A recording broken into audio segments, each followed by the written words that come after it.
నమస్తే, welcome to Suman TV. నేను పద్మిని. ప్రస్తుతంతో పాటు జనరల్ ఫిజిషియన్ డాక్టర్ రాజేష్ గారు ఉన్నారు. మాట్లాడదాం. సార్ నమస్తే. సార్ నమస్తే. ఒబేసిటీ పట్టి పీడిస్తున్నటువంటి అంశం యావత్ ప్రపంచాన్ని కూడా ఇంతలాగా అంటే ఇదివరకు రోజుల్లో కూడా మా తాత ముత్తాతలు చాలా లావుగా ఉన్న, మా అమ్మమ్మలు లావుగా ఉన్న వాళ్ళు ఉన్నారు. బట్ వాళ్ళకి సమస్యలు ఉండేవి కావు. బట్ ఇప్పుడు చూస్తే కొంచెం లావు ఉన్నా కూడా బోల్డ్ అన్ని సమస్యలు దాని నుంచి రేజ్ అవ్వటం అనేది చాలా ర్యాపిడ్ గా చూస్తున్నాం డాక్టర్ గారు. ఎందువల్ల జరుగుతుంది అసలు? ఒబేసిటీకి కారణాలు ఏమిటి? సో బేసిక్లీ జస్ట్ కొంత కరెక్షన్ మీరు అన్న దాంట్లో, అప్పుడు అంత లావు ఉండేవారు, వాళ్ళకి ఏమీ సమస్యలు లేవు అంటున్నారు. తెలీదా మనకి? అంటే బేసిక్లీ అవేర్నెస్ అనేది అంత లేదు. ఇంత టెక్నాలజీ, ఇంత అడ్వాన్స్మెంట్, ఈ లెవెల్ ఆఫ్ అప్రోచ్ అనేది అప్పట్లో లేదు. ఈ క్వశ్చన్ అడగడానికి గల కారణం ఏంటంటే, మా అమ్మమ్మలు మరి ఆల్మోస్ట్ 90 years బతికారు. ఎటువంటి కాంప్లికేషన్స్ లేకుండా. ఈవెన్ తెల్ల వెంట్రుకలు కూడా చూడలేదు మా అమ్మమ్మకి. లేదా పళ్ళు ఊడిపోవడాలు కానీ, లేకపోతే మోకాళ్ళ నొప్పులని చాలా ఎక్కువగా అనటం కానీ, ఇవన్నీ మేము చూడలేదు. దాన్ని బేస్ చేసుకుని క్వశ్చన్ అడిగాను నేను. సో వాస్తవానికి అప్పుడు కూడా ఇట్లాంటి ఎగ్జిస్టింగ్ ప్రాబ్లమ్స్ ఉండేవి. బట్ దెన్ లైఫ్ స్పాన్ అనేది అప్పట్లో 60 అంటే పెద్ద గొప్ప అమౌంట్ ఆఫ్ ఏజ్ లాగా కన్సిడర్ చేసేవాడు. ఓకే.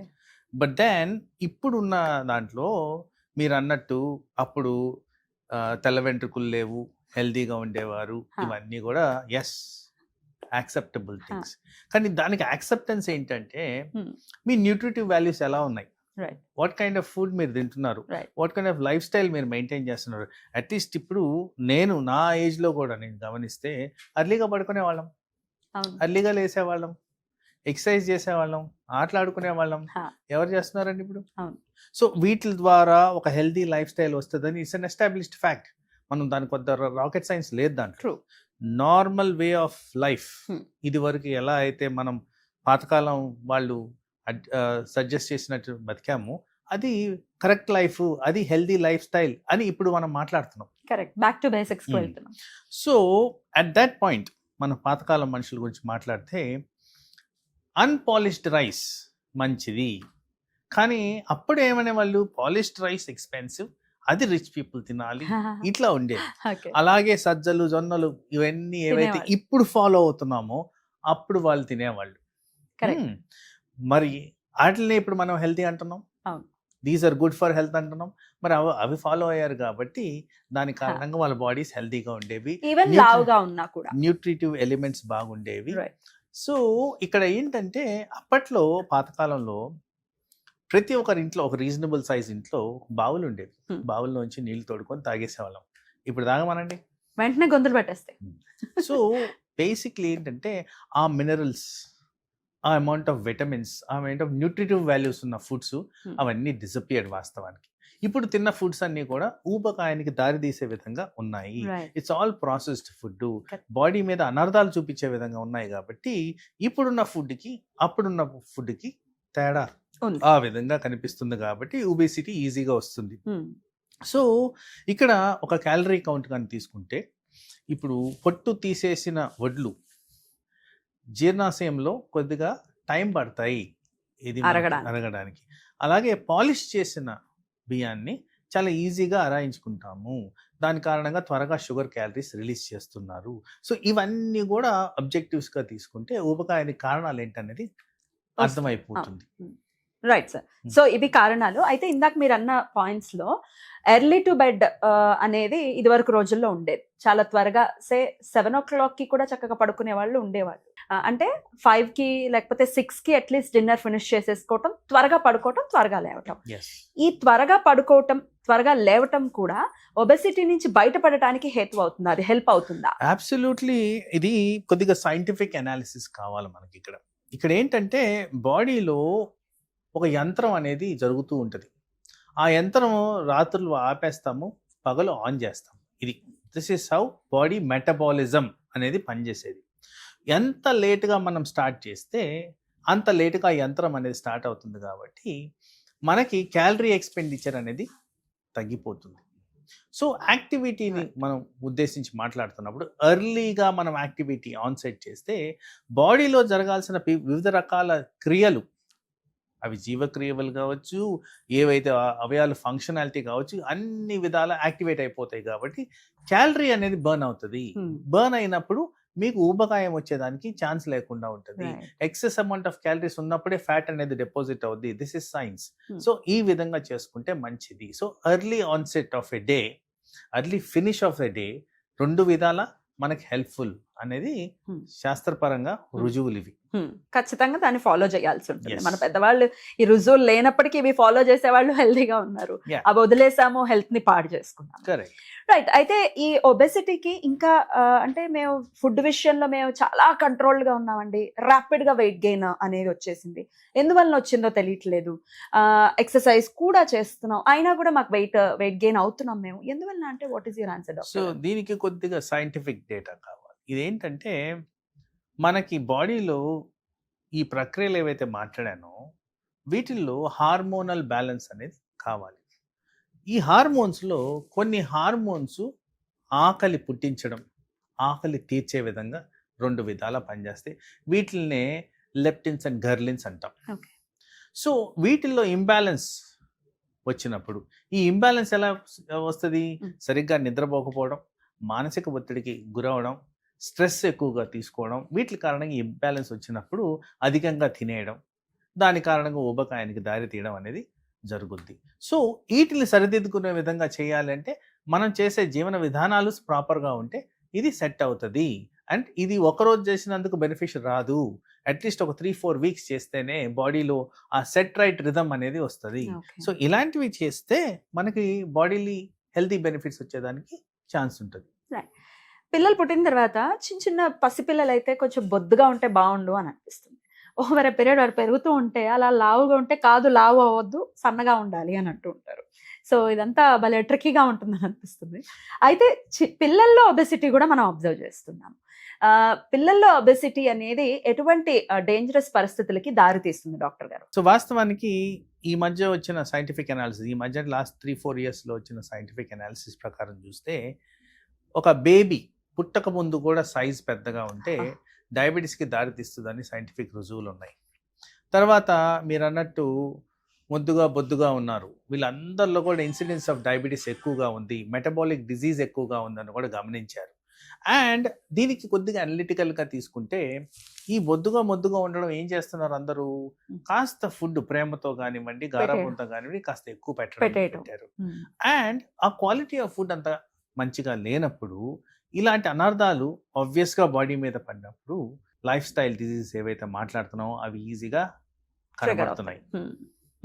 రైట్. అయితే పిల్లల్లో తల్లులు మేము బాగా కంప్లైంట్స్ ఏం చేస్తున్నాం అంటే వాళ్ళు ఎంతైనా తిననివ్వండి, ఎంత హెల్తీగా అయినా ఉండనివ్వండి, వీళ్ళు తినట్లేదు అని ఏదో ఒకటి పెట్టేయడానికి ట్రై చేస్తూ ఉంటాము. జంక్ ఫుడ్ ఒకవేళ వాళ్ళు అడుగుతూ ఉంటే చాక్లెట్స్ కానీ చిప్స్ కానీ ఇవన్నీ ఇచ్చేయటం అనేది చేస్తూ ఉంటాం. డెఫినెట్గా ఇది ఒబెసిటీకి దారి తీస్తుంది. కాబట్టి ఎట్లాంటి కేర్ తీసుకోవాలంటే వాళ్ళు వద్దు మేము ఇంకా తినము ఇప్పుడు అని అంటే మారాన్ చేస్తుంటే అంత కూరేయాల్సిన అవసరం ఏమైనా ఉందా డాక్టర్ గారు? సో బేసిక్లీ మీరు అన్నట్టు గారాబం, పిల్లలు అనగానే అమ్మ ప్రేమ గారాబం దాంతో పెడతారు. సో పాతకాలంలో maybe about 40 years 30 years ago ఏం చేసేవారు? ఎస్, గారాబంతో పెట్టేవారు, కానీ అదే టైంలో వాళ్ళు వెళ్ళి బయట ఆడుకొని క్యాలరీస్ బర్న్ చేసి వచ్చేవారు. ఇప్పుడు ఏం చేస్తున్నారు?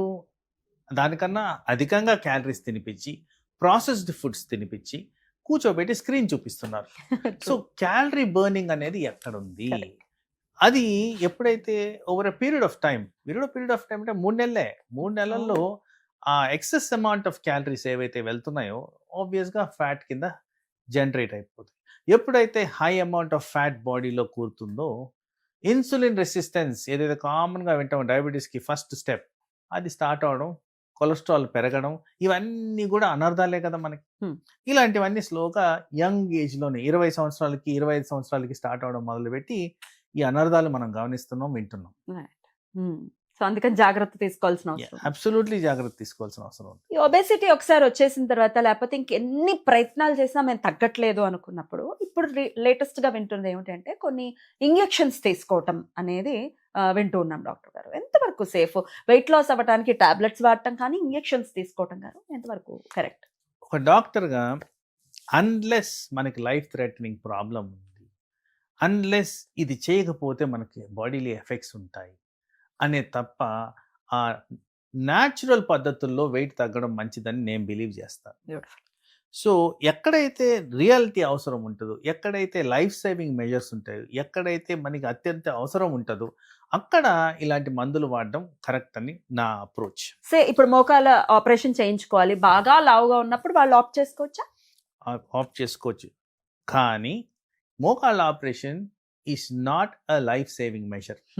సో దానికి మీరు టైం ఇవ్వండి, న్యాచురల్ పద్ధతులు ట్రై చేయండి. ఎన్నో రకాల మెథడ్స్ ఉన్నాయి, లైక్ ప్రోటీన్ డైట్ అంటున్నారు, ఇంటర్మీడియట్ ఫాస్టింగ్ అంటున్నారు, జస్ట్ జ్యూసెస్ తాగి తగ్గిస్తున్నారు, వివిధ రకాల డైట్స్ ఉన్నాయి. అవి ఫాలో చేసి అవి కూడా ఫెయిల్ అయిన పక్షంలో, ఇంకా వీలు పడట్లేదనే పక్షంలో లాస్ట్ ఆప్షన్గా ఈ ఇంజెక్షన్స్ వేసుకోవడం అనేది కరెక్ట్ అని నా అభిప్రాయం. అలాగే మీరు చెప్పిన కాంటెక్స్ట్లోనే ఒక హార్ట్ ఆపరేషన్ ఉంది, వాళ్ళల్లో ఎస్ ఇంజెక్షన్స్ ఇవ్వడం మంచిదే, లైఫ్ సేవింగ్గా అది పనిచేస్తుంది కాబట్టి త్వరగా తగ్గుతారు కాబట్టి అలాంటి సిచ్యువేషన్స్లో డెఫినెట్గా I feel it is appropriate to use. Opt చేయడానికి ఖచ్చితంగా వెళ్ళొచ్చు, కానీ ఏమైనా సైడ్ ఎఫెక్ట్స్ ఉంటాయా? ఎనీ మెడిసిన్, మీరు ఏ మెడిసిన్ అయినా తీసుకోండి, ఒక సేఫెస్ట్ మెడిసిన్ అనేది ఉండదండి. Every individual is different, every body reacts differently. So బాడీలో ఏ విధంగా రియాక్షన్స్ రాబోతున్నాయని ఎవ్వరూ ప్రెడిక్ట్ చేయలేరు కాబట్టి ప్రతి మెడిసిన్కి సైడ్ ఎఫెక్ట్స్ అనేవి ఉంటాయి. అయితే ఈ రీసెర్చ్ పరంగా రుజువులతో సబ్మిట్ చేసింది బ్లాక్ అండ్ వైట్ రూపంలో ఈ పర్టికులర్ మెడిసిన్స్ ఏవైతే వెయిట్ రిడక్షన్ ఇంజెక్షన్స్ గురించి మాట్లాడుతున్నామో వీటిల్లో ఎక్కువగా జీర్ణాశయానికి సంబంధించిన సమస్యలు వస్తాయి. జీర్ణాశయానికి సంబంధించిన సమస్యలు అంటే vomiting sensation, loose motions, gas trouble, ఇలాంటివి తరచుగా వస్తాయని చెప్పి వాళ్ళు ప్రకటించారు. అంటే ఆ ఇంజెక్షన్ అది మొత్తం అంటే వేసుకున్న కొన్ని రోజులా, లేకపోతే అది కంటిన్యూ అవుతూ ఉంటుంది? సో బేసిక్లీ టాలరెన్స్ లెవెల్స్ అనేది అగైన్ నేను చెప్పినట్టు ఎవ్రీ ఇండివిజువల్ ఇస్ డిఫరెంట్. దీంట్లో చిన్న డోస్ నుంచి పెద్ద డోస్ వరకు వివిధ రకాలుగా ఉంటాయి. నార్మల్గా మా అందరికీ నేర్పించింది అడ్వైజ్ ఏంటంటే స్మాల్ డోస్ నుంచి హయ్యర్ డోస్కి వెళ్ళండి, నిదానంగా ఒక పద్ధతిలో తీసుకెళ్ళండి. సో ఆ టాలరెన్స్ పర్సన్కి సూట్ అవుతుందా లేదని గమనించడానికి ఆ గ్యాప్ ఇస్తాము. ఆ గ్యాప్లో వీళ్ళు తట్టుకొని బాగున్నారంటే నెక్స్ట్ డోస్కి వెళ్తాం. సో అలా డోస్ పెంచుకుంటూ వాళ్ళ రిక్వైర్మెంట్ టార్గెట్కి ఉందా లేదా అనేది గమనించుకుంటూ చేయడం అనేది జరుగుద్ది. సో ఎవ్రీ ఇండివిజువల్ డిఫరెంట్ అన్నప్పుడు ఎవరికి ఎప్పుడు సైడ్ ఎఫెక్ట్ వస్తుందో అనేది కూడా ఆ పేషెంట్కి కస్టమైజ్డ్గా ఉంటుంది. రైట్. ఇందాక మెడిసిన్ అనే పాయింట్ అడిగారు కాబట్టి ఇది ఒకటి కూడా అడుగుతాను. మెడిసిన్ అంటే స్టెరాయిడ్స్ తీసుకునే పద్ధతి, ఒకవేళ స్టెరాయిడ్స్ తీసుకునే అవసరం ఆ మనిషికి ఉంది అంటే స్కిన్కి సంబంధించి మేజర్గా స్టెరాయిడ్స్ని ఇవ్వటం జరుగుతుంటుంది. స్టెరాయిడ్స్ వాడడం చేస్తూ ఉంటే ఒళ్ళు పెరగటం అనేది కూడా జరుగుతూ ఉంటుంది. మరి దాన్ని కాంపెన్సేట్ చేయడానికి ఇంకేమైనా ఉంటుందా, ఇంకో పద్ధతి ఏమైనా ఉందా? అట్లా వచ్చిన ఒళ్ళు ఎలా తగ్గుతుంది అసలు? అగైన్ ఇది చాలా ఇంపార్టెంట్ అండ్ క్లారిఫికేషన్ ఉండాల్సిన ఏరియా ఈ స్టెరాయిడ్స్ గురించి. అందరు అనుకుంటారు steroids are all under one umbrella. Steroid అంటే ఒకే మందు అనుకుంటున్నారు. స్టెరాయిడ్స్లో చాలా రకాల స్టెరాయిడ్స్ ఉన్నాయి, వివిధ రకాల స్టెరాయిడ్స్. పాతకాలంలో ఒకే ఒక రకం స్టెరాయిడ్ ఎక్కువగా వాడేవారు. ఇప్పుడున్న దాంట్లో ఎవల్యూషన్లో చాలా రకాలుగా సైంటిఫిక్ ఎవల్యూషన్ జరిగింది కాబట్టి మార్పులు వచ్చాయి స్టెరాయిడ్ యూసేజ్లో కూడా. సో ఎవరికైతే తప్పనిసరిగా స్టెరాయిడ్స్ వాడాలో అది పేషెంట్ కౌన్సిలింగ్లో హైలైట్ చేసి ఇదిగోండి దీని రిపర్కషన్స్ ఎలా ఉంటాయి, కొన్ని కండిషన్స్లో ఇది వాడకపోతే తప్పదు, ప్రాణాంతకరం ఉంటుందని చెప్పి చేయడం జరుగుద్ది. కొన్ని conditions, simple conditions, for example asthma ఈ సీజన్ కోల్డ్ సీజన్లో వస్తుంది, దాంట్లో అక్కడ స్టెరాయిడ్ వాడడం జరుగుద్ది. చాలా మైల్డ్ ఫార్మ్ ఆఫ్ స్టెరాయిడ్ వాడతాం, చాలా షార్ట్ డ్యూరేషన్ వాడతాం. అట్లాంటి వాటికి అసలు సైడ్ ఎఫెక్ట్స్ అనేది లిటరలీ జీరో. ఓకే. సో ఎక్కడైతే అవసరం, సపోజ్ ఎలర్జీ రియాక్షన్ ఎనాఫిలాక్సిస్ అంటాం, అలాంటి వాటిలో స్టెరాయిడ్ వాడతాం, 1 షాట్ 2 షాట్ తగ్గిపోద్ది మొత్తం. సో దాని గురించి భయపడాల్సిన అవసరం లేదు. సో దానివల్ల అనర్థాలు కూడా జరగవు.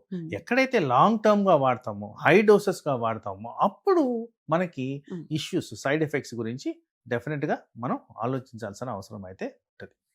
చాలా బ్యూటిఫుల్గా ఎక్స్ప్లెయిన్ చేశారు డాక్టర్ గారు. Thank you so very much. నమస్తే. నమస్తే.